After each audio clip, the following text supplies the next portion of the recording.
Welcome to the Deep Dive. We're looking at quite a stack of material today.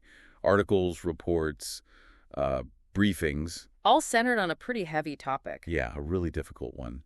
The impact of recent U.S. policy changes on Afghans who, helped the U.S. mission there. We're seeing it from different angles in these sources. Yeah. Perspectives from people directly affected, obviously. Right, and also from advocates, veterans, people who worked alongside them. And there's analysis, too, looking at the political forces described as being at play. So our goal here, our mission in this deep dive, is really to unpack all this, understand the policies, hear the experiences. And identify those key themes. And I think as you read through this material, one theme just keeps coming up again and again. That sense of betrayal, abandonment. Exactly. It's highlighted across almost everything we looked at, a really pervasive feeling. Okay, let's get into it then. Let's unpack this stack and see what the sources tell us, starting with those key policy changes. Right. So the sources really pinpoint several pretty significant shifts, mostly happening under one administration.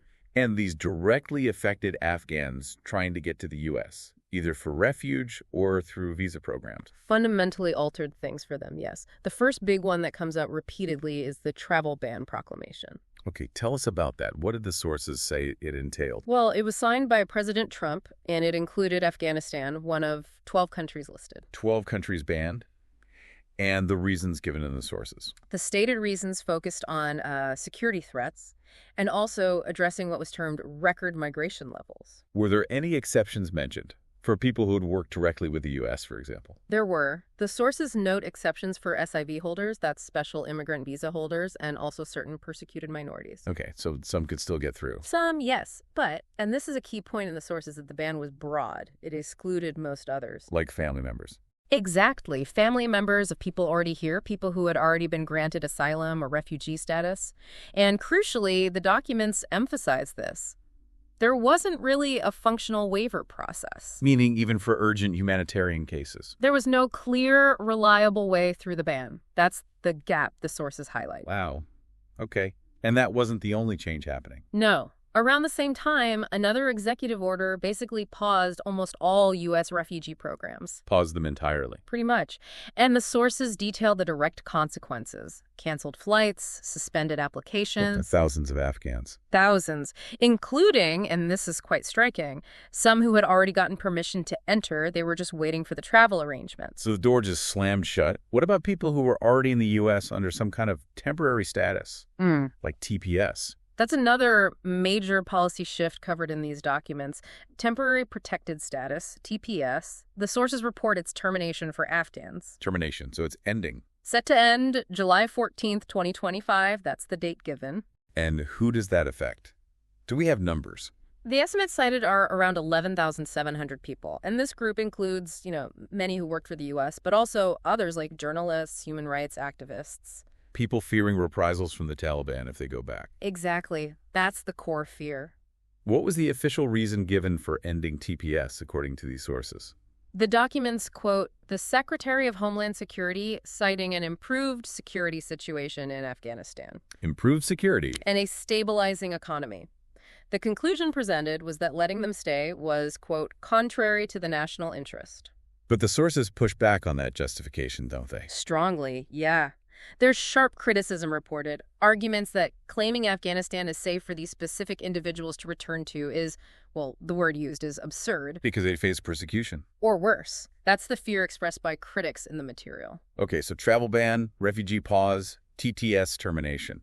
What about the SIV program itself, the special immigrant visas for those who directly assisted the U.S. military and government? Even though SIV holders were technically exempt from that travel ban we discussed, the sources describe major ongoing problems with the SIV program. Like what?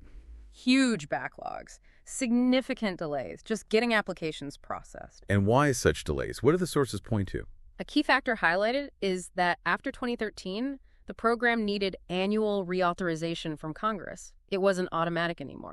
So it became a political football each year? That's exactly how the sources frame it. Yearly legislative battles, constraints being added, more burdens on the applicants. It all fed into these massive backlogs, leaving people waiting, often in danger, for years. So you see this pattern of policy changes, creating barriers and uncertainty.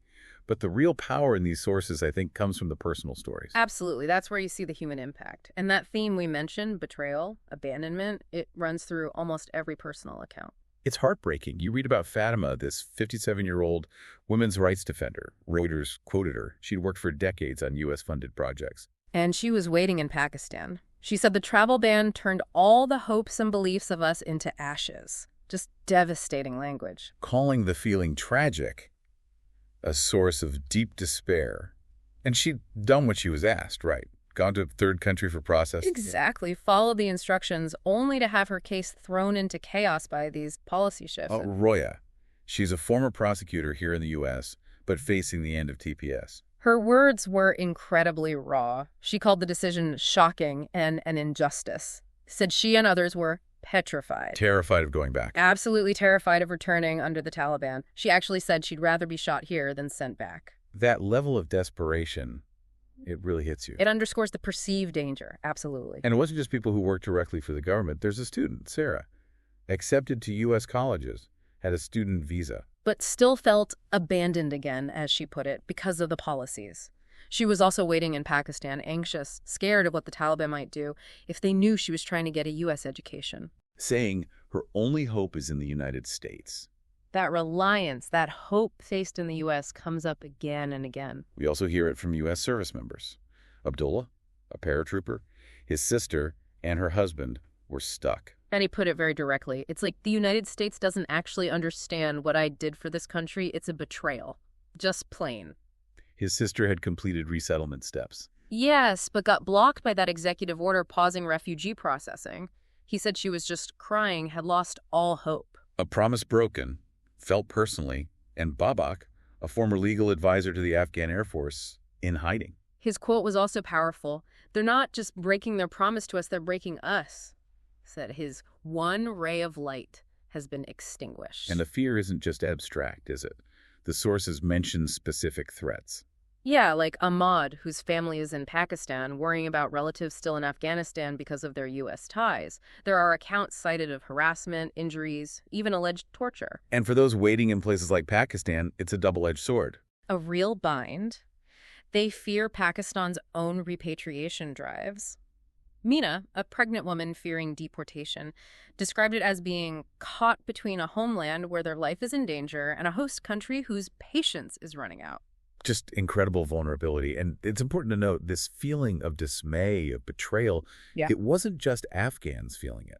No, the sources make that very clear. U.S. veterans who served alongside these individuals expressed similar feelings, very strongly. Felt they had given their word. Yes, that they had personally promised protection to those who helped them, helped American troops.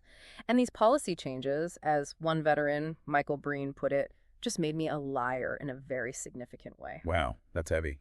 Matt Zeller, who heads #AfghaniVac, is quoted calling the travel ban specifically a betrayal that punished allies. So it felt like a personal failing for those veterans tied to these political decisions. And advocacy groups weighed in too. The International Rescue Committee, the IRC, is cited condemning the ban as harmful and discriminatory. Any reaction mentioned from Congress? Yes, some members voiced strong opposition. Representative Betty McCollum is quoted calling the TPS termination an appalling betrayal. And arguing it undermined American trust globally. Right.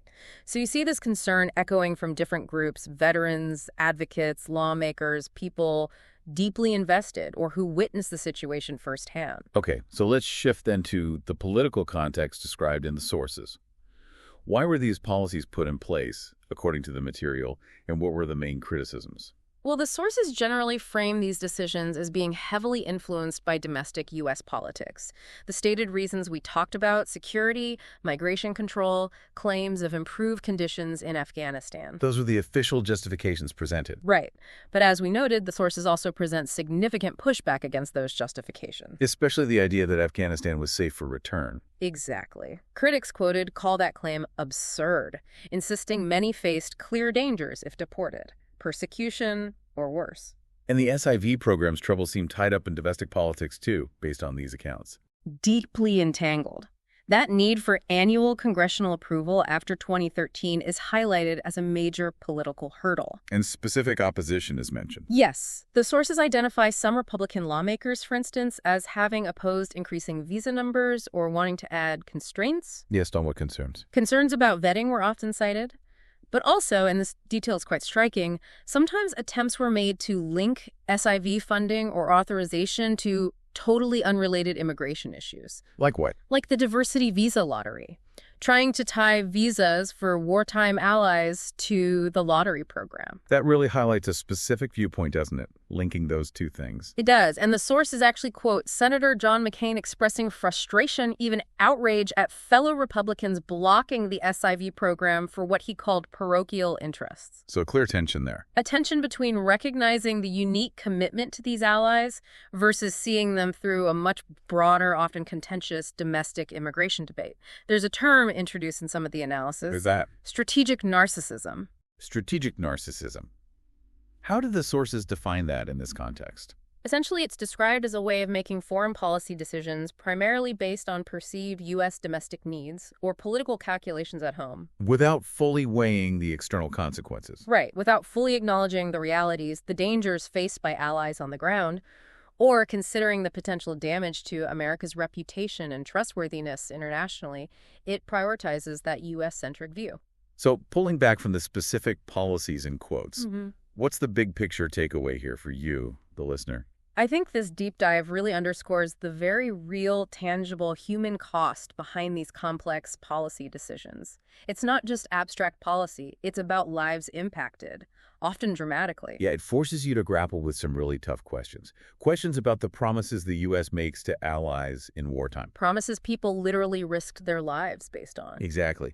And what happens to U.S. credibility, to trust, when those promises seem to falter later on. And it paints a vivid picture of the vulnerability of individuals caught in the middle, danger at home, uncertainty abroad. We've covered a lot. The policies, the devastating personal stories, the political context described in these sources. It's a difficult picture. Shattered hopes, deep uncertainty for thousands. And maybe here's something interesting to really think about. The sources clearly lay out this tension. On one hand, you have stated domestic priority is security, controlling migration. On the other. On the other, you have what many see as clear moral and strategic obligations to people who sacrificed so much alongside Americans. So think about trust. Not just big geopolitical trust between countries, but that fundamental trust between individuals and a government they relied on. What happens to that trust when commitments made during shared danger meet different priorities down the road? It really makes you consider the true cost of strategic decisions, doesn't it? A cost measured not just on a national balance sheet, but in individual human lives and hopes.